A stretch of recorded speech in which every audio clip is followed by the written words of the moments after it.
అనెను.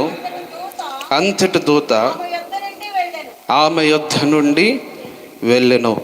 ఈమె యేసుక్రీస్తు ప్రభువారి చిత్తానికి తనను తాను అప్పగించుకుంది. చూడండి, ఒక స్త్రీ ఎటువంటి కలయిక లేనప్పుడు కానీ కుమారుడు పుడుతున్నాడంటే అది ఎలాంటి నింద? చాలా భయంకరమైన నింద కదా. ఆమెకేమో జస్ట్ ఎంగేజ్మెంట్ మాత్రమే అయింది.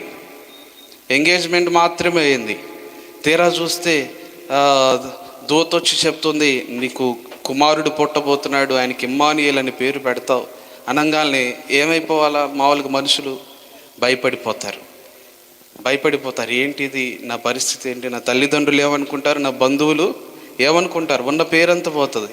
ఇంకా ఆడపిల్లలంటే చిటికి కన్నా ఏదో ఒక నిందొస్తానే ఉంటుంది కదా.